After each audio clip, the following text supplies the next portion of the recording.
Hello. Hello, आप पवन भगत जी बात कर रहे हैं? हाँ जी। हाँ, सबसे पहले भगत जी आपको मेरा सत साहेब। सत साहेब जी, सत साहेब। हाँ हाँ हाँ, मैं वेस्ट बंगाल के आसनसोल से बोल रहा हूँ भगत जी। जी बोलिए। और हाल फिलहाल में ही मैंने ऑनलाइन दीक्षा ली, दुर्गापुर से ली थी, आसनसोल के दुर्गापुर जी में एक सेंटर है, वहीं से मैंने हाल फिलहाल में प्रथम नाम लिया है। जी और वीडियो में मैंने बहुत कुछ देखा, मैंने आपके बारे में, रामचंद्र जी के बारे में। जी। तो भगत जी यही मैंने थोड़ा सा सच्चाई जानने के लिए मैंने आपको फोन किया कि ये सब मैंने इसमें कहाँ तक सच्चाई है। क्योंकि भगत जी, सुनी सुनाई बातों पर विश्वास करना कमजोर चरित्र का लक्षण है। बिल्कुल। और अफवाहों को सत्य मानना भेड़ बुद्धि का परिचय देना है। बिल्कुल सत्य बात। हाँ, तो यही भगत जी मैंने आपसे पूछा, तो इसमें कहाँ तक सच्चाई और कैसी कैसी, मैंने इससे क्या होता है ना कि नए भगतों का विश्वास थोड़ा सा डगमगाने लगता है। जी जी, सही कह रहे हैं आप। जी, तो इसके बारे में आपका क्या राय है? देखिए, हम तो आपसे यही प्रार्थना करेंगे जी कि आप जी ने संत रामपाल जी महाराज जी के सत्संग सुने। जी सत्संग सुन के आपकी आत्मा ने आपको स्वीकृति दी कि भाई ये परम संत है, सच्चा गुरु है, सच्चा ज्ञान है, मोक्ष का मार्ग है, और जी आप इनसे जुड़ जाओ। जी। और भगत जी एक बात छूट गई बोलने के लिए, मैं बोल सकता हूँ? हाँ जी, बोलो। हाँ, इसके पहले चूंकि मेरी उम्र है अभी 55 बरस, जी और मैं 18 साल तक राधा स्वामी सत्संग ब्यास से जुड़ा रहा। जी। 18 वर्षों तक मैं राधा स्वामी सत्संग ब्यास पंजाब से जुड़ा रहा। और मैं परम संत रामपाल जी महाराज का सत्संग सुन करके, जो तुलसी साहब की किताब से बोल रहे थे कि 5 नाम काल के जानो जी, तो मेरे को बड़ा धक्का लगा। और मैं चूंकि पुस्तक पढ़ने का बड़ा शौकीन, और मैंने तुरंत ऑर्डर कर दिया, इलाहाबाद से उस पुस्तक को मैंने मंगवा लिया। जी और मंगवाने के बाद मैंने सत्यापन की जांच शुरू कर दी। जी। मैंने देखा कि परम संत मंदिर छोड़ सतगुरु रामपाल जी महाराज की बातों में 100% सच्चाई है। जी। और ये जान करके मैंने दुर्गापुर और कलकत्ता में फोन किया कि ऐसी ऐसी बात है, तो फिर जाकर के मैंने प्रथम नाम वहां से ले लिया। जी जी, अब बोलिए सर। तो दास तो ये कह रहा था कि जब हर तरीके से संतुष्टि के बाद आपकी आत्मा ने आपको स्वीकृति दी कि भाई यहाँ से अब आपको जुड़ जाना चाहिए, जी, लेकिन जुड़ने से पहले आप जी थोड़ा सा यदि विचार कर लेते कि मेरी आत्मा ने यदि इतने वर्ष तक धोखा खाने के बाद आध्यात्मिक मार्ग में जब पहली बार सच्चाई की ओर जाने के लिए इशारा किया है, और जिस महापुरुष का नाम लेने के लिए आत्मा कह रही है या उनसे जुड़ने के लिए कह रही है जी, तो सबसे पहले आपको ये विचार करना चाहिए था कि भाई वो महापुरुष जेल में क्यों है, जी, पीछे का कारण क्या है। क्योंकि ऐसा ज्ञान देने वाला, आत्मा को तड़पा देने वाला कुछ गलत तो कर नहीं सकता। जी, तो फिर गलत हुआ क्या, किसने किया, क्यों किया, बरवाला कांड का रीजन क्या है। आपको नाम दीक्षा लेने से पहले उस बरवाला कांड की गहराई में आपको जाना चाहिए था जी, लेकिन वो आप नहीं जा पाए, ये आपकी गलती रही। अब आप ये भी नहीं कह सकते कि भगत जी हमें पता नहीं था। भाई देखो, पता नहीं था ये अपनी गलती है, क्योंकि आप जिसे अपना गुरु बनाने जा रहे हो जी, तो कम से कम आपको ये तो पता करना चाहिए कि मेरा गुरु है कहाँ, रहता कहाँ है, उसका आश्रम कहाँ है। जी, जी, है ना। तो जाहिर सी बात आपको मालूम तो जरूर हो गया होगा कि भाई वर्तमान में गुरुजी जेल में है। जी, जी। लेकिन आप उस कारण में नहीं जा पाए, और कारण में ना जा पाने के कारण आप इन फर्जी नामदान केंद्रों से जुड़ गए। जी। और कारण में चले जाते भगत जी तो ताश की तरह सारे पत्ते आपकी आंखों के सामने होते कि भैया जिस परम संत ने दुनिया का सर्वश्रेष्ठ आध्यात्मिक ज्ञान दिया है, जो चींटी तक को सताने के लिए अपने भक्तों को मना करता है जी, वो संत कैसे अपने ही भक्तों के हाथों में पत्थर पकड़ा देगा, पेट्रोल बम पकड़ा देगा, हथियार पकड़ा देगा और पुलिस वालों के सामने खड़ा कर देगा कि मैं कोर्ट में नहीं जाऊंगा और पुलिस को अंदर मत आने दो। ये भगत जी संतों के नहीं, ये तो गुंडों के काम होते हैं। तो वो गुंडा कौन था जिसने उस महापुरुष की आड़ में उसके भक्तों को बरगलाया, उसके भक्तों को बेचारों को मूर्ख बनाया, उनकी भक्तों की श्रद्धा और भावना जो उनके अपने गुरुदेव के प्रति थी उनका नाजायज फायदा उठाया। जी। तो मालूम पड़ता कि वो सबसे बड़ा जो गुंडा था, सबसे बड़ा जो वो दुष्कर्मी इंसान था, वो स्वयं उस महापुरुष का छोटा भाई महेंद्र था। जी। और उस महेंद्र ने सन 2012 में ही छल बल करके पूरे आश्रम को अपने हवाले कर लिया था, फर्जी डॉक्यूमेंट्स बनवा के जी। और नीचे नीचे राष्ट्रीय समाज सेवा समिति नाम का एक संगठन बना लिया था। उस संगठन में अपने मतलब के लोगों को उसने ऐड कर लिया, जिसमें गुरुजी का जमाई भी था, गुरुजी के दोनों लड़के भी थे, और भी मैन जो आदमी थे मैनेजमेंट में, उन सबको उसने उस राष्ट्रीय समाज सेवा समिति के बैनर तले इकट्ठा कर लिया। और ये लोग गुरुदेव की एक भी बात नहीं माना करते थे, आश्रम में सारी अपनी मनमानियां किया करते थे।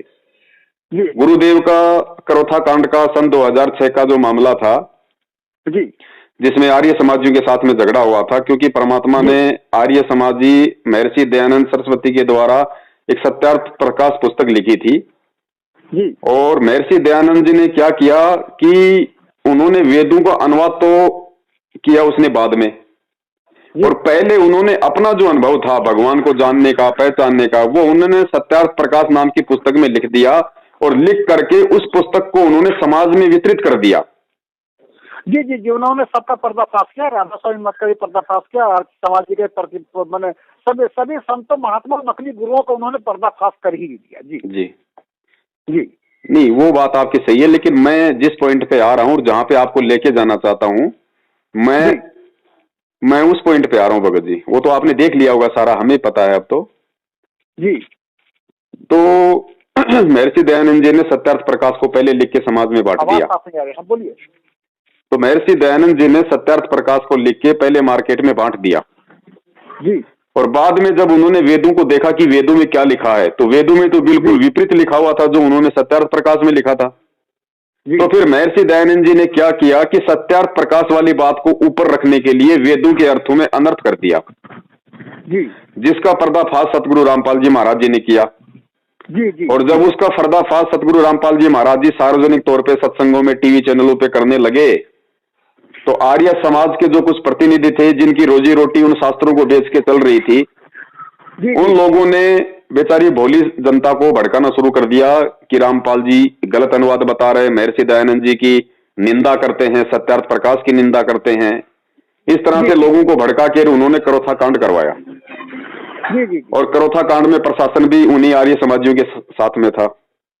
कहने का मतलब है वो झूठा वहां पे झगड़ा करवा दिया जिसमें एक व्यक्ति की मौत हो गई जिसका नाम था सोनू, और वो मुकदमा लग गया संत रामपाल जी महाराज जी पे कि वही संत रामपाल जी महाराज जी के कारण इसकी मौत हुई है। तो वो मुकदमा गुरु जी का कोर्ट में चल रहा था जिसकी तारीखें पड़ रही थी जी, क्योंकि 2006 में ये करोथा कांड हुआ था। उस कांड में गुरुजी 21 महीने जेल में रहे। 2008 के लास्ट में गुरुजी आ गए थे आश्रम में। उसके बाद गुरुजी की तारीखें पड़ रही थी क्योंकि गुरुजी उस मुकदमे में जमानत पे बाहर थे।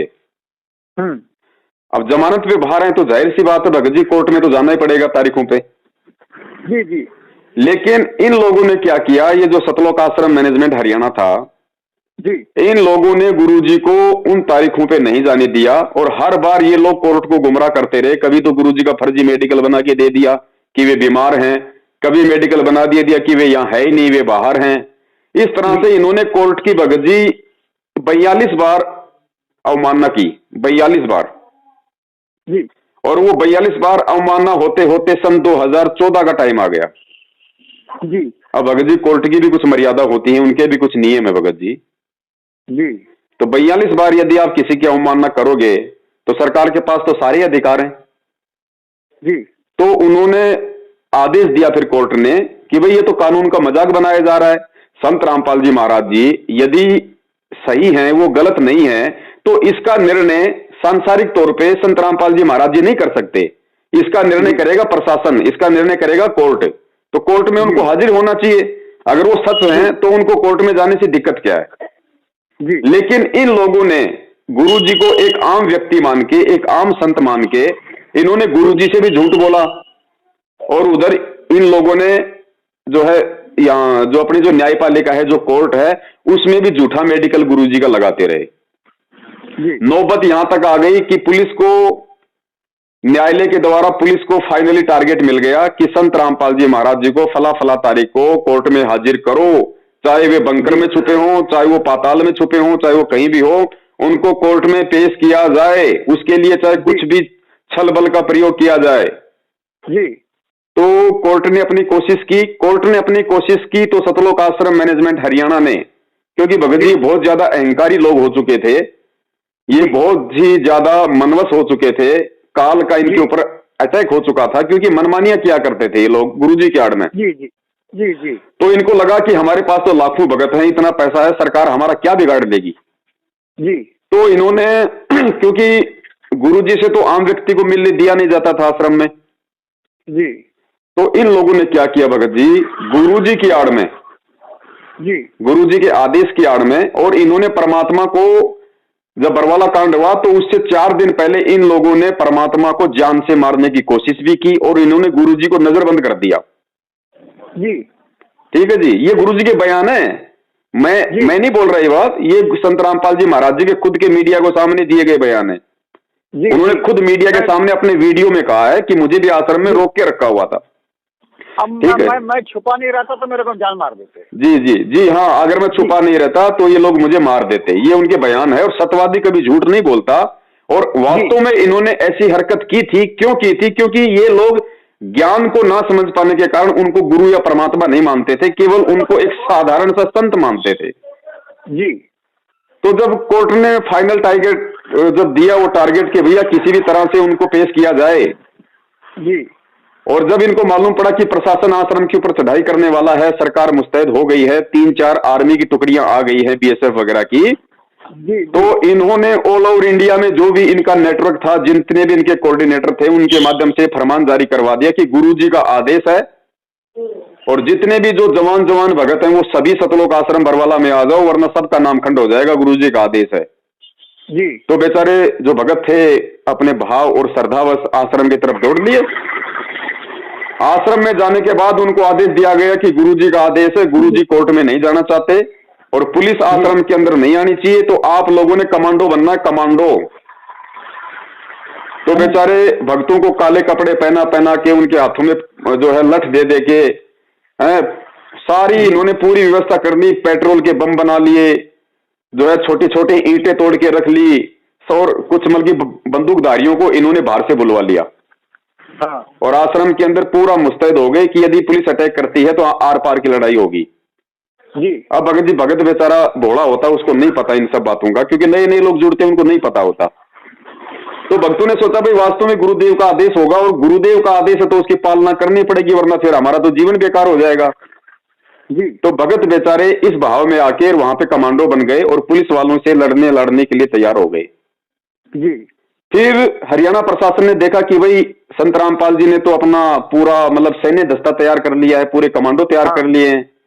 अब प्रशासन ये थोड़ी देख रहा है कि भाई ये किसी मैनेजमेंट ने किया है या किसी उनके भाई ने किया, प्रशासन तो गुरुजी को टारगेट बनाएगा ना। जी जी, तो मेन आदमी को टारगेट बनाएगा जी। तो प्रशासन ने और आदेश दे दिया कि भैया कुछ भी करना पड़े उनको हर हाल में पकड़ना है, क्योंकि ये नाक की लड़ाई हो गई। तो प्रशासन ने भगत जी तकरीबन 25 से 30 हजार पुलिस फोर्स की व्यवस्था की अचानक। हाँ, जी। और पता नहीं 16 टुकड़ियां बीएसएफ की, फलाना टुकड़ियां सीआरपीएफ की, आरपीएफ की, पता नहीं 25 से 30 हजार वहां पे पुलिस फोर्स के जवान आश्रम के चारों तरफ मुस्तैद कर दिए गए और धारा 144 लगा दी गई पूरे बरवाला में जी। और पुलिस ने फाइनली 18 तारीख को काफी बार उन्होंने अनाउंसमेंट किया कि भैया हमारा भक्तों से कोई झगड़ा नहीं है, आप भगत लोग यहां से हट जाओ, प्रशासन को अपना काम करने दो, हम केवल संत रामपाल जी महाराज जी को कोर्ट में पेश करना चाहते हैं, तारीख हो जाएगी, तारीख के बाद में जो भी कोर्ट का डिसीजन होगा वही हमें मान्य होगा, हमारा आप लोगों से कोई झगड़ा नहीं है।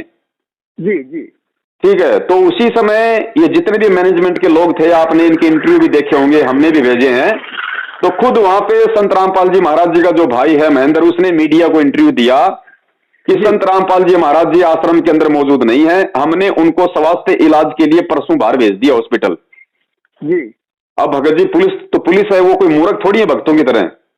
पुलिस वालों ने देखा यार ये कह रहे हैं कि हमने परसों संत रामपाल जी महाराज जी को इलाज के लिए बाहर भेज दिया, और यहां तो 20,000 पुलिस फोर्स पिछले 6 दिन से पड़ी है, धारा 144 लग रही है, चिड़ी का बच्चा आश्रम से बाहर जा नहीं सकता, तो संत रामपाल जी महाराज जी कहां से चले गए जी। तो और ज्यादा उनको शक हो गया। और फाइनली उन लोगों ने 18 नवंबर 2014 दिन के 12 बजे जैसे रमेणी शुरू हुई, आधी रमेणी चली थी, तुरंत सबसे पहले सतलोक आश्रम बरवाला के आदेश पे आश्रम की तरफ से, आश्रम की छत पे जो कमांडो खड़े थे उन्होंने पत्थरों से पुलिस वालों के ऊपर पथराव करना शुरू किया जी। उसके बाद में पुलिस वालों ने फिर भक्तों के ऊपर वही पत्थर वापस मारने शुरू कर दिए। जब ज्यादा बात बढ़ गई तो फिर पुलिस की तरफ से आंसू गैस के गोले आश्रम की तरफ छोड़े गए। लेकिन भगत जी दास भी वही मौजूद था, जो सच है वो दास बोलेगा। पुलिस वालों ने भगत जी केवल आंसू गैस के गोले दागे थे, गोलियां नहीं चलाई उन्होंने, पुलिस की तरफ से एक भी गोली नहीं चली जी। ना ही सतलोक आश्रम मैनेजमेंट की तरफ से कोई गोली चली जी। जबकि हथियार उनके पास भी थे, हथियार सतलोक आश्रम के पास भी थे। लेकिन आंसू गैस के गोलों से, पत्थरों से और डंडों से ही सब कुछ वहां पे तहस नहस हुआ था। जो भी भगत मरे हैं, जो भी वहां पे घायल हुए हैं, पुलिस वाले या भगत जी। अब उसके बाद में भगत जी फिर जो मुख्य जो व्यक्ति थे, जो मतलब कि दोषी व्यक्ति थे जी, उनको भगत जी पुलिस ने पकड़ लिया। और कुछ लोग जैसे गुरु जी का जवाई था, गुरु जी का भाई था, ये लोग अपनी राजनीतिक सेटिंग के तहत आश्रम से निकल गए रात को जी। गुरु जी को अकेला छोड़ गए और आश्रम से ये लोग फरार हो लिए जी। और 19 तारीख की रात को 9 साढ़े 9 बजे के आसपास गुरु जी को हरियाणा पुलिस प्रशासन पंजाब के पंचकुला में लेके गया।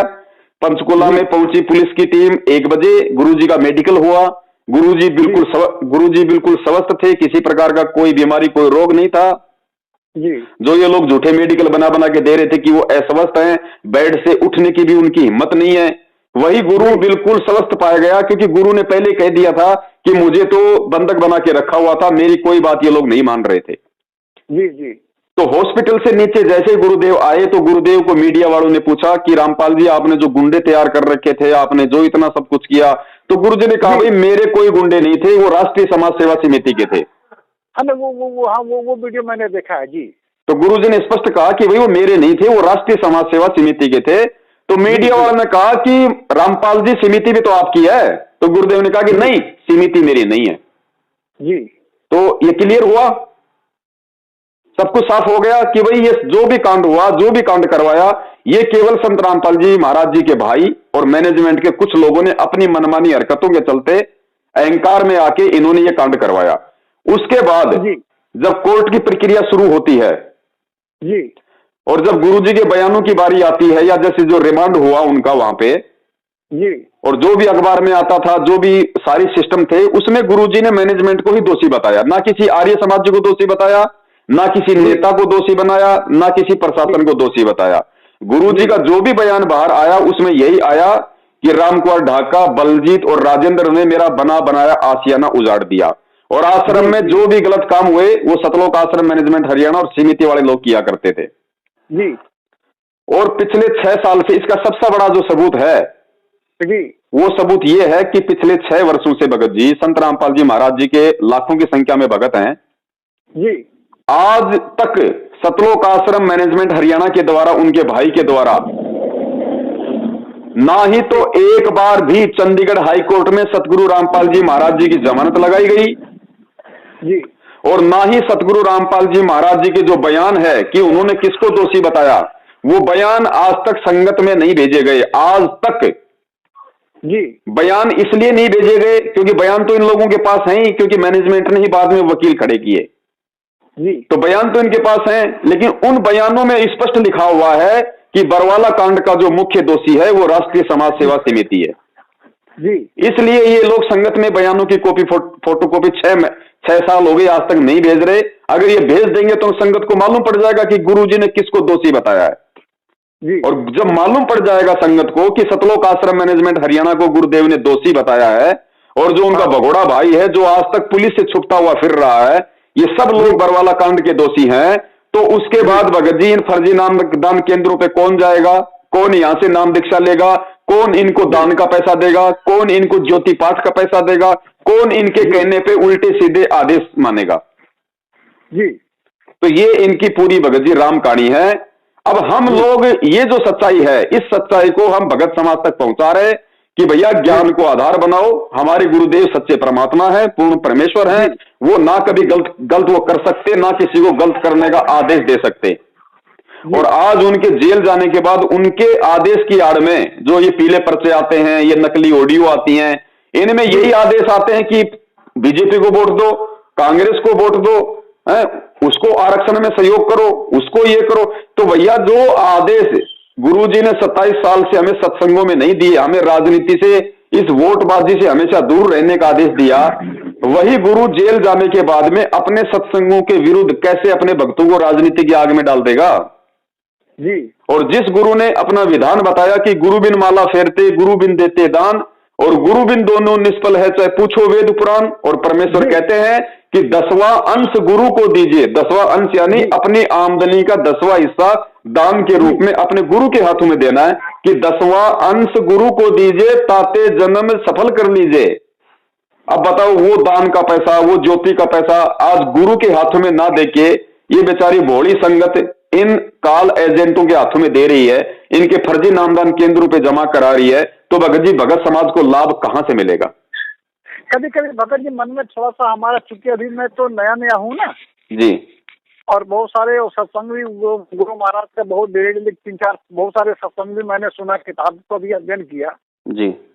कभी कभी मेरा हम ही इंसान है, मन में एक ख्याल पैदा होता कि कहीं काल भगवान तो हमारे गुरुदेव से मजबूत तो नहीं है जी। मन में ऐसा ख्याल क्यों आता? भगत जी देखो, ऐसा है, मन में ख्याल इसलिए आता है कि कुछ सत्संगों की थोड़ी सी कमी है, वरना गुरुदेव ने अपने विधान में क्या बताया कि बच्चों, जब मैं तुम लोगों की ये पतली हालत देखकर, तुम लोगों की दयनीय हालत देखकर, जब मैं सतलोक से अपने बेटे जोगजीत का रूप बना के इस पृथ्वी पे आना चाह रहा था, तो बीच में मेरी उस काल से मुलाकात हो गई, और काल को मैंने कहा कि भाई मैं नीचे जा रहा हूं उस परमात्मा के आदेश से, और तेरी हकीकत मैं नीचे जाके बताऊंगा, सभी जीवों को मैं वो सार नाम दूंगा और सबको मैं सतलोक लेके जाऊंगा। तो काल की परमात्मा की काफी वार्तालाप हुई, फिर एंड में बात ये हुई, काल ने ये कहा कि परमात्मा आप मुझे ये वचन दो कि आप नीचे जाओगे और आप अपना ज्ञान प्रचार करोगे, लेकिन परमात्मा आप जबरदस्ती ना करना, जो आपका ज्ञान समझे वो आपका, और जो आपका ज्ञान ना समझे परमात्मा वो मेरा, उसको आप बाई फोर्स जबरदस्ती सतलोक लेके नहीं जाओगे। तो परमात्मा ने कहा तथास्तु। तो परमेश्वर तो अपने विधान अनुसार, अपने वचन अनुसार जबरदस्ती तो करेगा नहीं, परमात्मा तो आके सतलोक की जानकारी देगा और वहां जाने की जो साधना, जो मंत्र है वो बताएगा। अब जिसने जाना है वो भक्ति करेगा, जिसने नहीं जाना वो बकवाद करेगा। फिर परमात्मा ने बताया कि भाई देखो, यहां का विधान है, काल, वो परमेश्वर ने कहा कि जब तक हंसा मेरी आना और काल लगे ना तेरा बाणा, कि हे काल, जब तक मेरा भगत, मेरा हंस मेरी आन में रहेगा, मेरी मर्यादा में रहेगा, तब तक तेरा अटैक नहीं हो सकता, तेरा दाव मेरे भगत पे नहीं लग सकता जी। तो भगत जी, अगर ये सतलोक आश्रम मैनेजमेंट हरियाणा यदि मर्यादा में होता तो भगत जी उस काल की क्या औकात, उस जैसे 1000 काल भी यदि उस आश्रम के बाहर आ जाएं, और जिस आश्रम में भगत जी पूर्ण परमात्मा बैठा हो, जिस आश्रम को परमात्मा ने मिनी सतलोक बना रखा हो, जिस आश्रम में हजारों भगत रोजाना सतनाम का जाप करते हो, जिस आश्रम में परमात्मा की ज्योतियां जल रही हो, भगत जी उस आश्रम में 1000 काल भगवान मिलकर भी उस बरवाला आश्रम की एक ईंट तक नहीं उखाड़ सकता। लेकिन परमात्मा का विधान था कि जब तक हंसा मेरी आना, काल लगे ना तेरा बाना। तो भगत जी ये लोग मर्यादा में नहीं थे, जिस कारण से इन लोगों के माध्यम से उस काल को आश्रम में प्रवेश करने का मौका मिल गया जी जी। और परमात्मा के विधान के विपरीत होने से फिर तो परमात्मा किसी को मना करेगा ही नहीं। भाई गुरुजी ने क्या कहा कि भाई अगर तुम लोग हाथी पे बैठे हो और नीचे चाहे 20 कुत्ते भौ भौ करे, तुम्हें घबराने की जरूरत नहीं है, वो तुम्हारा कुछ नहीं बिगाड़ सकते। लेकिन अगर तुम अपनी गलती से हाथी के नीचे उतर जाओगे, फिर तो तुम्हारी पिंडी पाड़ेंगे जी। तो भगत जी परमात्मा रूपी हाथी के ऊपर जो ये मैनेजमेंट बैठा हुआ था, कभी बाद में ये अपनी गलती के चलते उस परमात्मा से नीचे उतर गए, और नीचे तो भगत जी काल तैयार खड़ा था।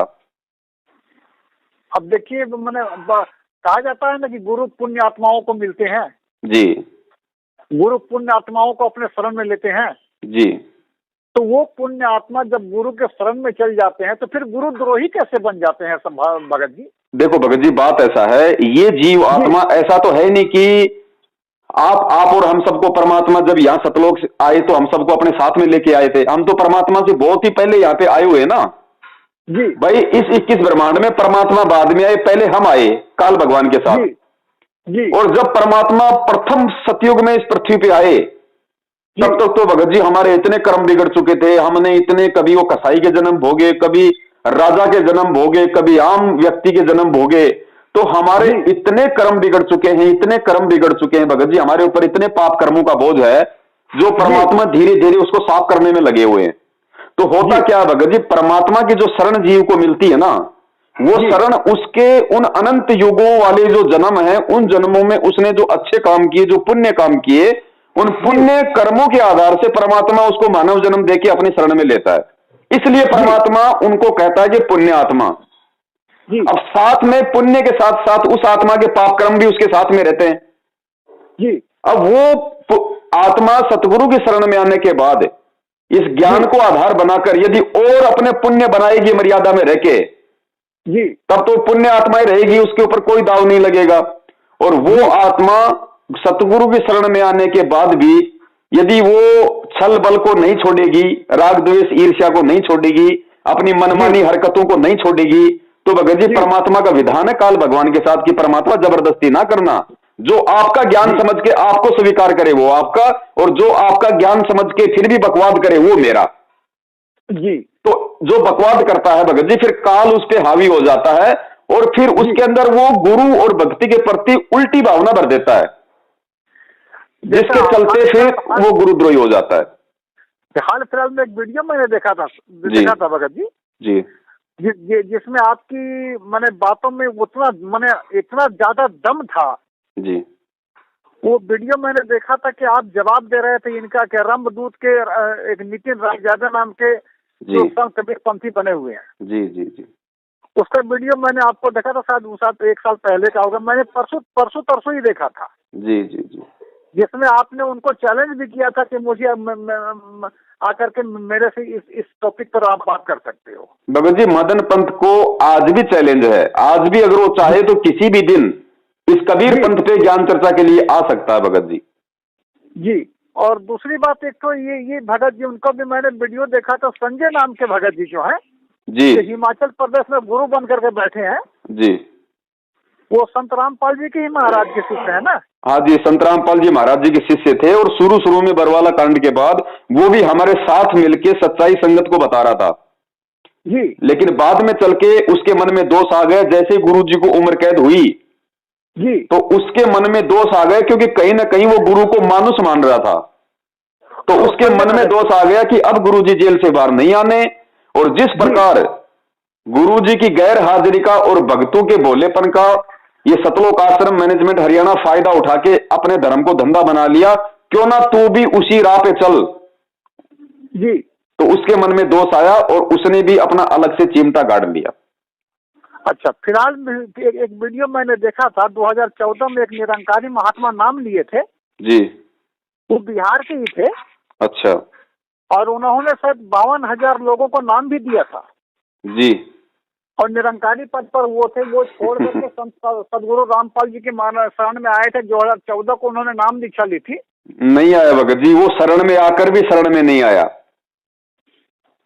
वो शरण में आकर भी शरण में नहीं आया, आज भी वो निरंकारी है जी, क्योंकि उसने नाम लिया सतगुरु रामपाल जी महाराज जी के जेल जाने के बाद जी। और जेल जाने के बाद में ये जो काल एजेंट सतलोक आश्रम मैनेजमेंट हरियाणा और जो गुरु जी का भाई है, ये लोग देखते मौका कि संगत को कैसे मूर्ख बनाया जाए, तो वो बंदा था वहां का गुजरात का। हाँ, बिहार का था, बिहार का। नहीं भगत जी, वो गुजरात का है जी। और अब उसको गुरु जी के भाई ने पूरे गुजरात का कोऑर्डिनेटर बना दिया जी। और जो आदेश गुरु जी का भाई देता है वो सारे आदेश वो खुद भी मानता है और बेचारी भोली संगत से भी मनवाता है, खुद के भी वो कर्म फोड़ रहा है और बेचारी भोली संगत के भी वो कर्म फोड़वा रहा है। तो इससे अच्छा तो निरंकारी में रहता तो ही ठीक था, कम से कम अपने उल्टे काम करके कम से कम वो अपने कर्म तो नहीं फोड़ता। जी जी जी जी जी जी। अब उसको प्रधान बना दिया, उसको गुजरात का संगत के ऊपर एमएलए बना दिया। अब भगत जी मान बढ़ाई का तो सारा खेल है बड़े भाई। परमात्मा कहते हैं राज त्यागना सहज है, सहज नारी का ने मान बढ़ाई ईर्ष्या दुर्लभ तजना ये। तो पहले जो वो गुरु बना हुआ था वहां पे निरंकारी पंथ में, वो ही गुरुवाई उसको संत रामपाल जी महाराज जी के छोटे भाई ने गुजरात की दे दी। तो क्या बदल गया भगत जी उसका? अच्छा, तो फिर मैंने देखा था कि 2009 के बाद जितने भी नामदान केंद्र दीक्षा दिया वो सारे सब फर्जी दीक्षा केंद्र है। 2009 के बाद नहीं, 2014 के बाद। 2014 से पहले जो बरवाला कांड हुआ ना जी, बरवाला कांड से पहले तो देश विदेश में, उससे पहले गुरुजी ने कहीं कोई नामदान केंद्र नहीं खोला। जहां गुरुजी सत्संग करते थे केवल वही एक नामदान केंद्र था बस। ये गुरुजी के जेल जाने के बाद इन्होंने देश विदेश में 300 से ज्यादा ये फर्जी नामदान केंद्र, ये दुकानें जगह जगह खोल दी इन्होंने। अच्छा, जी जी जी जी जी। उससे पहले नहीं था। इसलिए तो हम कह रहे हैं अगर गुरु ने नामदान केंद्र खोलने होते तो कांड से पहले खोल देता ना। तो हमने देखा था वीडियो में कि 2009 के बाद जो नामदान दीक्षा दी जा रही है वो फर्जी नामदान। हाँ भगत जी देखो, ऐसा 2009 से सतलोक आश्रम बरवाला में डीवीडी से नाम दीक्षा दी जाने लगी थी। इसके पीछे का क्या रीजन है वो अभी हमने 1 घंटे का वीडियो बना के पूरा डाला हुआ है जी। गुरुजी ने तो स्पष्ट तौर पे बोल रखा है अपने वीडियो में, आपने देखा भी होगा, सुना भी होगा। गुरुजी कह रहे हैं कि पुण्यात्माओं इसी तरह से डीवीडी से नाम दिया जाएगा, फिर सारनाम भी डीवीडी से दिया जाएगा, लेकिन ये दास के सतलोक जाने के बाद ये व्यवस्था की जाएगी। जी जी। तो हाँ, तो कहते हैं साध वचन पलटे नहीं, पलट जाए ब्रह्मांड। और सतगुरु कोई बच्चा नहीं होता जो मतलब भाई क्या बोल रहा है आगे जाके वो भूल जाएगा। जी जी। तो सतगुरु का वचन सत्य है। जब सतगुरु ने कह दिया कि मेरे सतलोक जाने के बाद में डीवीडी से नाम दीक्षा दी जाएगी, तो फिर 2009 से डीवीडी की शुरुआत किसने की? भगत जी चक्कर क्या होता है, आध्यात्मिक मार्ग का वही हमें सिस्टम समझना पड़ेगा कि काल और परमात्मा के क्या जो है वो एग्रीमेंट हुआ था।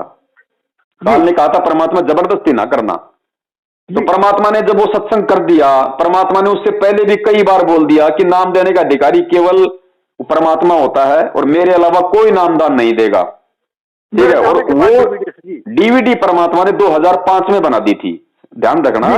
डीवीडी नाम की परमात्मा ने 2005 में बना दी थी। अगर डीवीडी से नामदान देना होता तो भगत जी फिर 2005 के 1 साल बाद करोथा कांड हुआ, गुरुजी 21 महीने जेल में रहे, तो उन 21 महीनों में डीवीडी से नाम दीक्षा क्यों नहीं दी गई? क्यों कोई नामदान केंद्र नहीं खोला गया? किसी के शुद्धिकरण की व्यवस्था भी नहीं की गई कि एक भी जगह कोई नामदान केंद्र खोला गया हो। क्यों नहीं खोला गया? क्योंकि गुरु का वचन था कि मेरे सतलोक जाने के बाद डीवीडी से नाम दिया जाएगा।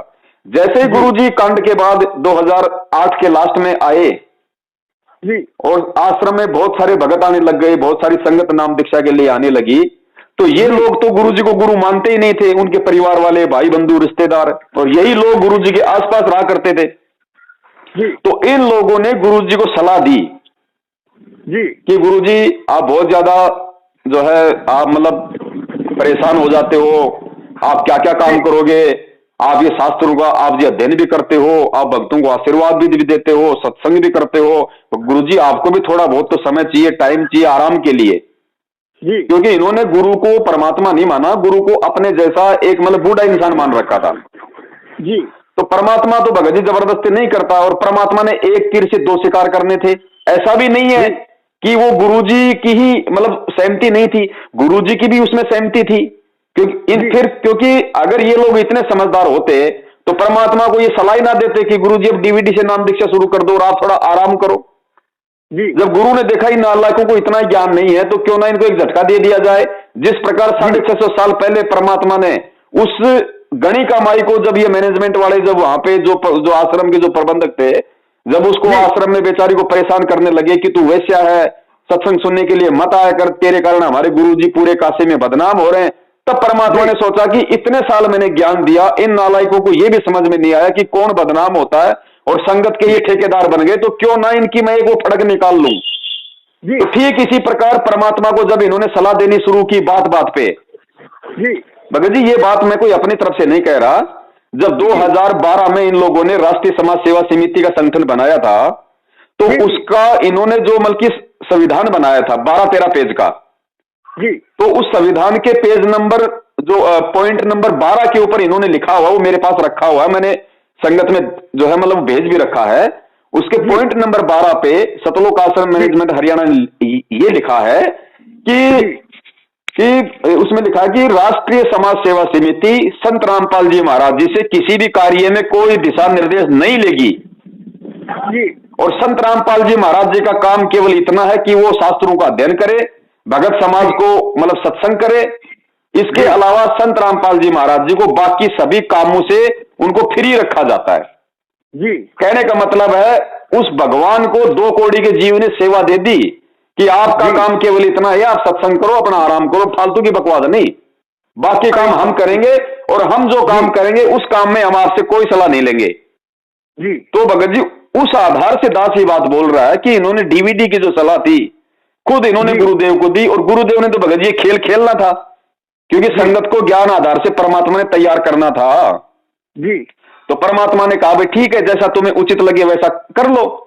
तो इन्होंने परमात्मा की उस सलाह को इन्होंने संगत में आदेश के रूप में पारित कर दिया कि गुरु जी का आदेश है डीवीडी से नाम दीक्षा दी जाएगी। अच्छा जी जी जी ठीक है।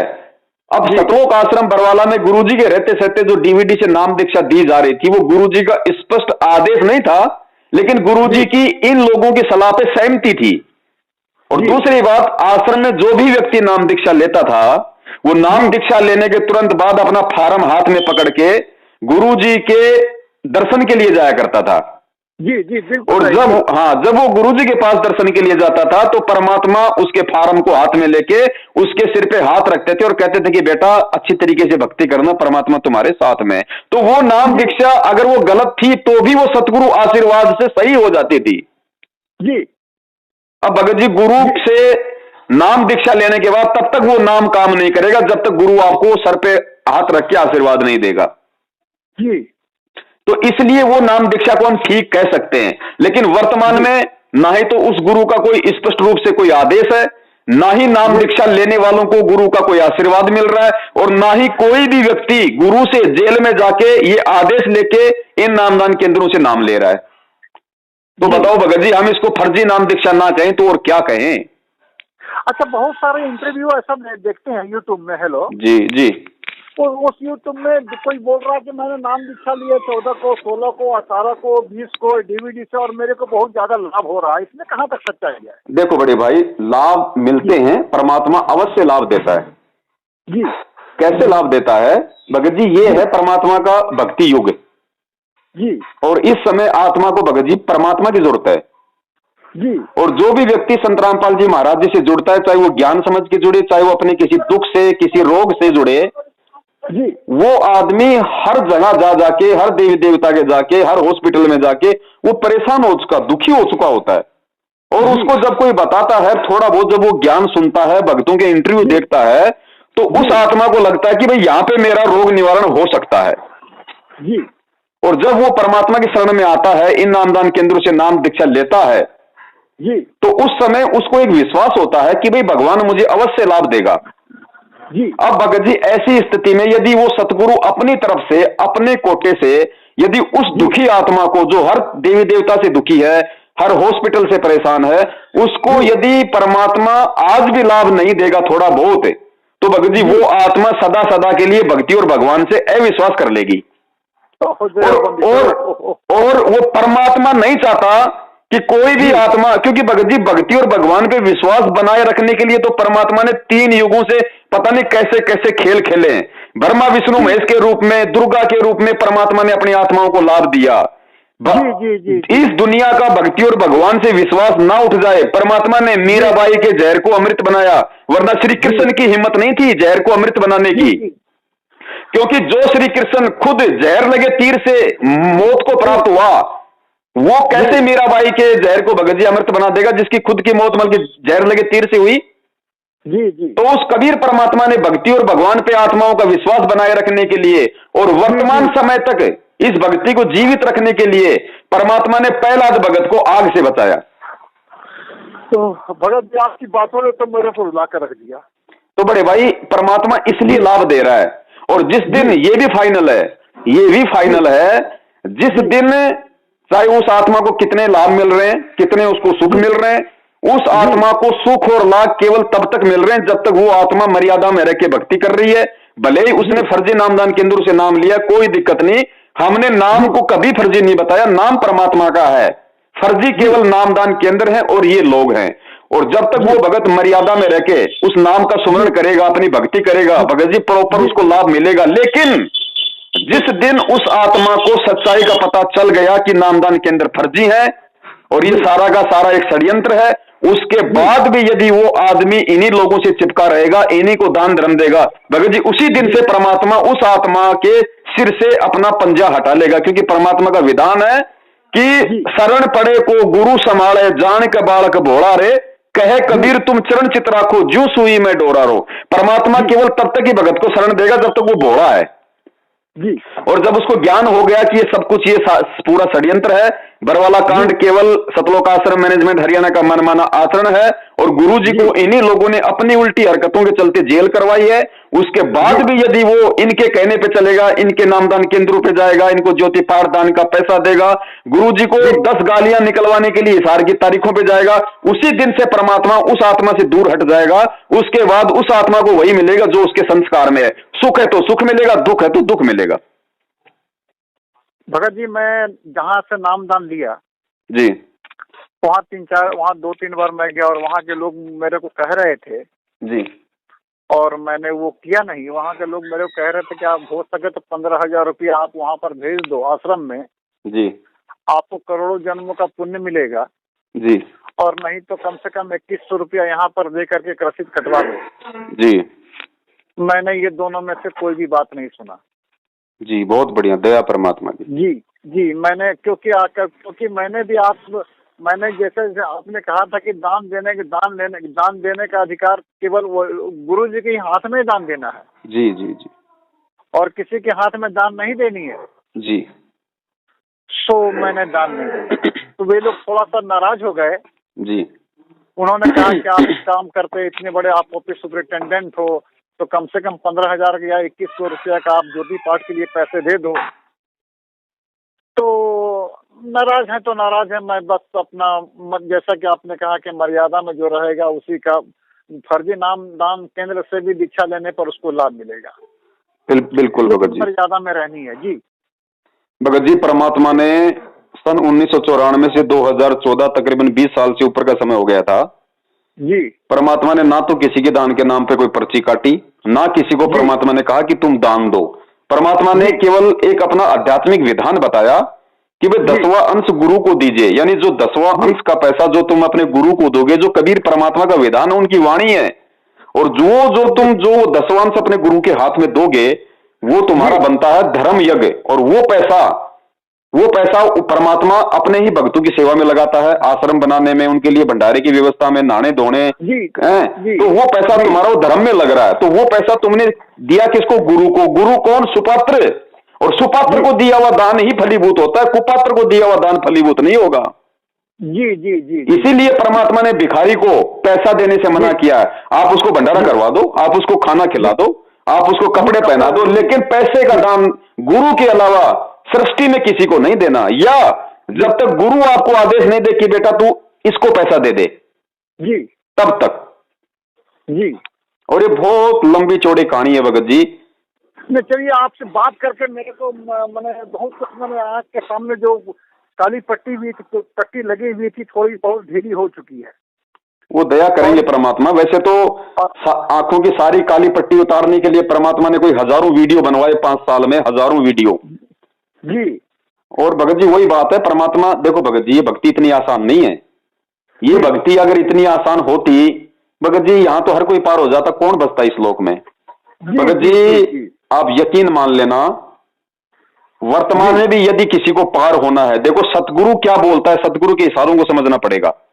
650 साल पहले कबीर परमात्मा, यही संत रामपाल जी महाराज जी कह लीजिए या फिर वो कबीर कह लीजिए, जब 650 साल पहले वो आए तो वो क्या कहा करते थे कि बच्चों भक्ति करो, सब पार होंगे, हम सब यहाँ से सतलोक जाएंगे, हम भक्ति करेंगे, सब पार होंगे, कहा करते थे ना। लेकिन उस परमात्मा को यह भी पता था कि इनमें से एक भी पार नहीं हो पाएगा जी, और वास्तव में एक भी पार नहीं हुआ। फिर भी वो परमात्मा ये क्यों कहते थे? इसलिए कहा करते थे कि इनका भक्ति और भगवान पे विश्वास बना रहे। अपने बच्चों को थोड़ा वो जोश दिलाया करते थे। जैसे कि मान लीजिए आपके जैसे कोई भी, जैसे कोई स्कूल है, स्कूल के अंदर हजारों विद्यार्थी होते हैं जी। क्या वो हेडमास्टर प्रिंसिपल कभी किसी को कहता है कि तू पास नहीं हो पाएगा, तू फेल होगा? नहीं नहीं नहीं, नहीं बिल्कुल नहीं, बिल्कुल नहीं। कोई फेल होने वाला होगा उसको भी यही कहेगा कि बच्चा मेहनत कर, पास होगा, चिंता मत कर, मैं तेरे को पूरा नंबर देके भेजूंगा, चिंता मत कर। जी जी। लेकिन भगत जी एंड में पास कौन होगा? जो उस टीचर के द्वारा पढ़ाई गई बातों को जो अपने दिमाग में बैठाएगा, जो उन पे वो रिवीजन करेगा, है वही होगा ना। तो वर्तमान में भी वही बात है भगत जी। परमात्मा तो कह रहे हैं कि वे सब पार होंगे, अरबों खरबों की संख्या में जाएंगे, विमान भर के जाएंगे, लेकिन भगत जी जाएगा कौन? जाएगा वो जो वर्तमान में उनको ज्ञान को आधार बना के और कदम कदम पे भगत जी सोच समझ के पैर रखेगा। क्योंकि परमात्मा कहते हैं कि पग पग पैयो तक तक मारे काल कसाई बाणा। ये जो काल कसाई है भगत जी, इस समय काल इतना चौकन्ना है, इतना चौकन्ना है, क्योंकि जब उसने खुद कहा था परमात्मा को कि परमात्मा 3 युगों में जीव आत्माएं सतलोक थोड़ी लेके जाना, जब चौथा युग कलयुग आए तो आप जितने मर्जी जीव ले जाना। तो भगत जी उसने भी तो पूरी प्लानिंग कर रखी है, वो कोई चद्दर ओढ़ के थोड़ी सो रहा है, वचन तो उसी ने लिया था। तो क्या उसको नहीं पता वर्तमान समय का कि मेरा जो भोजन है वो मेरे हाथ से निकलता जा रहा है? तो वो क्या नहीं करेगा? गुरुजी ने कहा कि वो सूक्ष्म रूप में अपने एजेंट यहां पे भेजेगा, तुम लोगों को विश्वास मिलेगा, तुम्हारी भक्ति को खंडित करवाएगा, गुरु के ज्ञान के विरुद्ध तुमसे आदेशों पे पालन करवाएगा। तो भगत जी ये मैनेजमेंट हमसे क्या करवा रहा है? टोटली ज्ञान विरुद्ध आदेश। तो भगत जी इसीलिए परमात्मा कहते हैं कि पार वही होगा जो ज्ञान को आधार बनाएगा। और परमात्मा की वाणी क्या कहती है भगत जी? परमात्मा की 2 वाणियों को ध्यान रखना सदा भगत जी, तभी आप भक्ति कर पाओगे बड़े भाई। परमात्मा की पहली वाणी है कि ये संसार विघन की घाटी, विघन की घाटी मतलब ये लफड़ों की जगह है।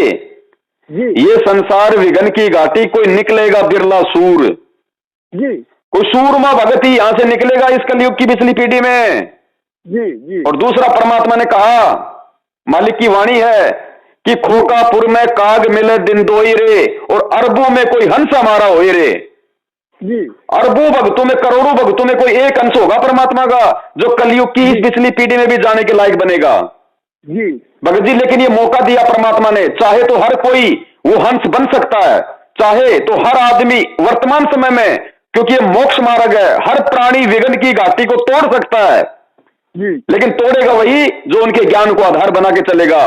काल एजेंटों के चापलूसी करने वाला, कुपात्रों को दान धर्म देने वाला, फर्जी नामदान केंद्रों से जुड़ के अपनी भक्ति का सत्यानाश कराने वाला, इशार तारीखों पे जाके घुटने तोड़ना, समय पैसा बर्बाद करना, वहां जाके पुलिस पब्लिक से 10 गालियां वहां पे गुरुजी को दिलवाना कि देखो रामपाल पाखंडी के चेले आ गए, भीड़ इकट्ठी कर दी, दुनिया को ये लोग परेशान कर रहे हैं, वो कभी जिंदगी में पार नहीं होगा। अगर यही कुकर्म करने थे भगत जी, यही अगर कुकर्म करने थे तो क्यों संत रामपाल जी महाराज जी की शरण में आए? ये तो नकली संतों की शरण में रह के भी कर सकते थे। ये राजनीतियां ये संत आसाराम जी किया करते थे, ये राजनीतियां राम रहीम जी किया करते थे। और ये राजनीति यदि आज सतगुरु रामपाल जी महाराज जी का नाम लेके सतलोक आश्रम मैनेजमेंट हरियाणा करवा रहा है, तो मैं ये कहता हूं कि संत आसाराम, संत राम रहीम और सतगुरु रामपाल जी महाराज जी में क्या अंतर रह गया? तो बड़े भाई ये ज्ञान आधार है, क्योंकि ये समय परमात्मा ने ज्ञान आधार का निश्चित किया है। भगत जी आज हम लोग जितने भी लोग इस पृथ्वी पे हैं भगत जी, हम लोग उतने विकार रहित नहीं है जितने हम 650 साल पहले थे। 650 साल पहले हमारे मन में कोई राग द्वेष, कोई ईर्ष्या नहीं, कोई किसी प्रकार का कोई जो है गुस्सा नहीं आता था, किसी भी प्रकार का किसी के प्रति कोई छलबल नहीं था भगत जी। उसके बावजूद हम उस समय पार नहीं हो पाए, क्योंकि हम उस समय ज्ञान को आधार ना बनाकर परमात्मा को परमात्मा नहीं मान पाए। और आज तो भगत जी इस काल भगवान ने एडी से लेकर चोटी तक हमारे को पाप कर्मों में गाल रखा है, हमारे को विकारों में जकड़ रखा है, और उसके बावजूद भी यदि हम ज्ञान को आधार नहीं बनाएंगे, वही सारी उल्टी हरकत हम करेंगे भगत जी, कौन से विमान में बिठा के ले जाएगा फिर परमात्मा? फिर तो काल के एजेंट, काल के दूत जंजीरों में जकड़ के ले जाएंगे, जंजीरों में। भगत जी दुनिया भर के बच्चे बाहर घूमते हैं और जो बच्चा स्कूल में पढ़ता है और वो बच्चा यदि बाहर घूमता हुआ या शरारत करता हुआ यदि उस टीचर को दिखाई दे जाए, तो टीचर केवल उसी बच्चे को डांटेगा जो बच्चा उस टीचर की स्कूल में एडमिशन ले रखा है। जी। दूसरे बच्चा चाहे वो गधे पे बैठा हो उसको टीचर कुछ नहीं कहेगा, नहीं कुछ कहेगा जी। तो भगत जी ये नियम किसके ऊपर लागू हैं? जी। ये नियम केवल उसी व्यक्ति के ऊपर लागू हैं जो संत रामपाल जी महाराज जी की शरण में है। शरण में है जी जी जी जी। और भगत जी संत रामपाल जी महाराज जी की शरण में आने के बाद यानी ज्ञान होने के बाद यदि ये प्राणी ज्ञानहीन कुकर्म करता है जी भगत जी, जगत वालों से 10 गुना ज्यादा दोष बताया परमात्मा ने।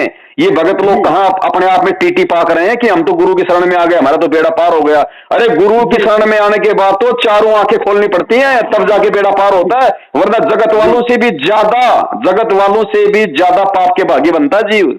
जी जी जी, वो तो अनजान ही जानबूझकर दिया हुआ है। क्योंकि परमात्मा कहते हैं कि जो अनजाने में गलतियां कर रहा मैं उसको माफ कर दूंगा एक बार, लेकिन मेरा ज्ञान समझने के बाद यदि कोई गलती करेगा उसको माफी नहीं है फिर। जी।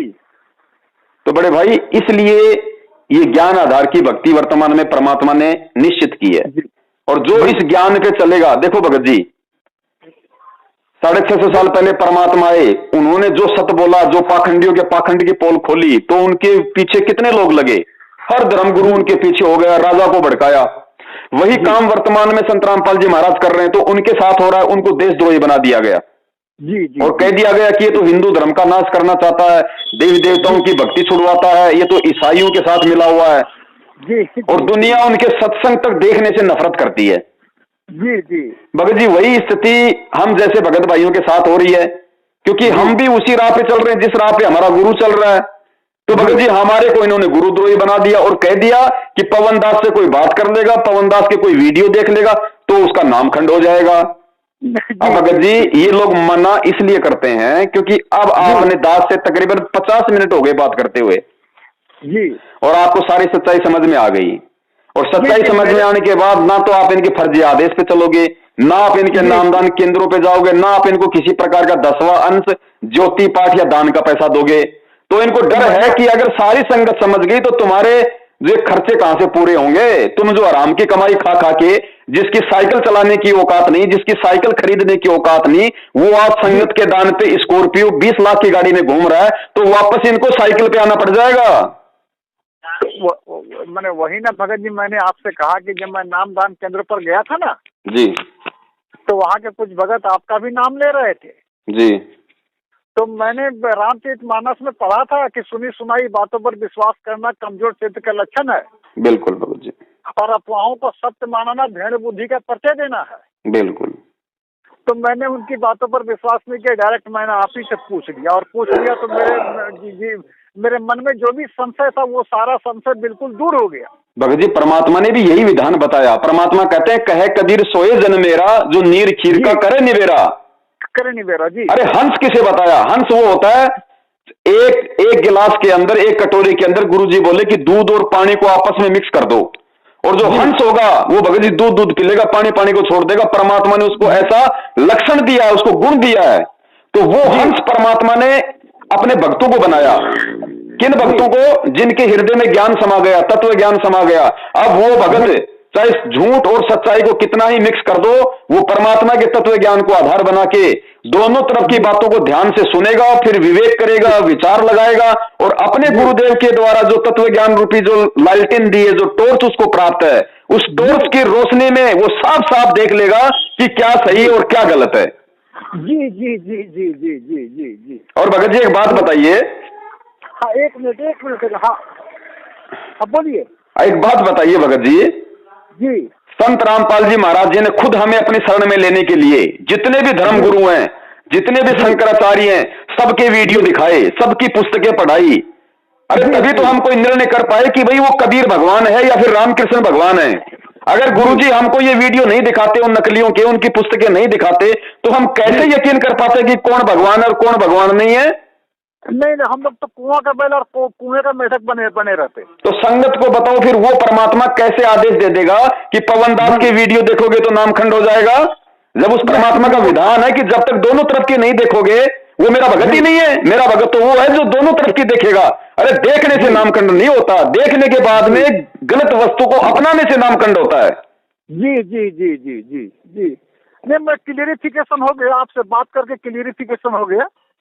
और भगत जी नाम दीक्षा आपने ले ली, उस समय तक देखो आप जी को सच्चाई का पता नहीं था, आपने किसी भी प्रकार की कोई शंका नाम पे नहीं करनी, नाम परमात्मा का है। लेकिन अब आपको सच्चाई का पता चल गया, आप जी परमात्मा को अपने घर में प्रकट मान के, भगत जी ये सत भक्ति है, आत्मा से परमात्मा का संबंध है, ये वही कबीर है, कोई संत रामपाल जी नहीं है, ध्यान रखना।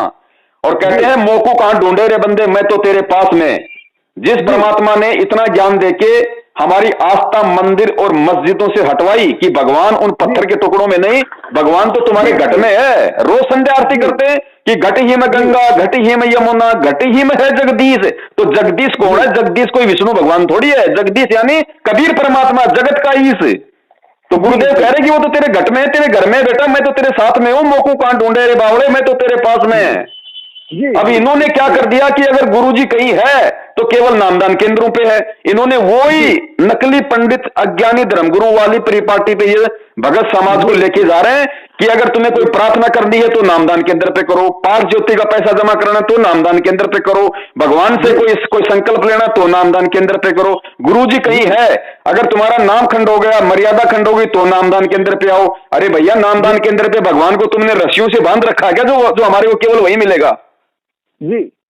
और मालिक कहते हैं कहे कबीर सुनो भाई साधो, मैं तो हूं विश्वास में। जी जी बिल्कुल। अगर तुझे विश्वास है तो पहाड़ की चोटी पे जाके बैठ जा, आत्मा से पुकार करेगा तो मैं तो अंतर्यामी हूं, मैं तो तुरंत पुकार सुनता हूं। परमात्मा कहते हैं चीटी पायल बाजे पैर, साहेब सुनता है सब लहर जी।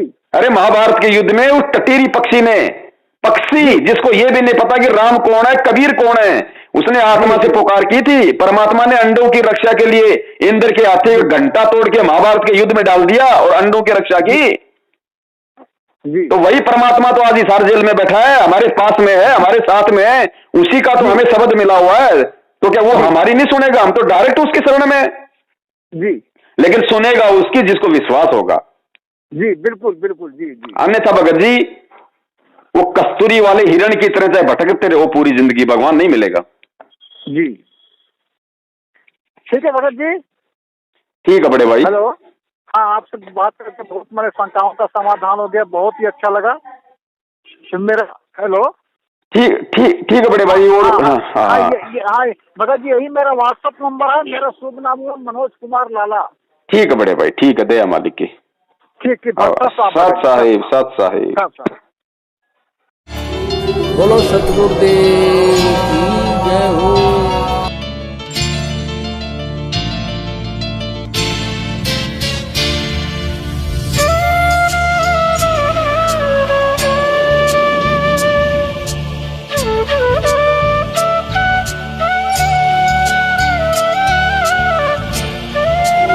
बोलो सतगुरुदेव।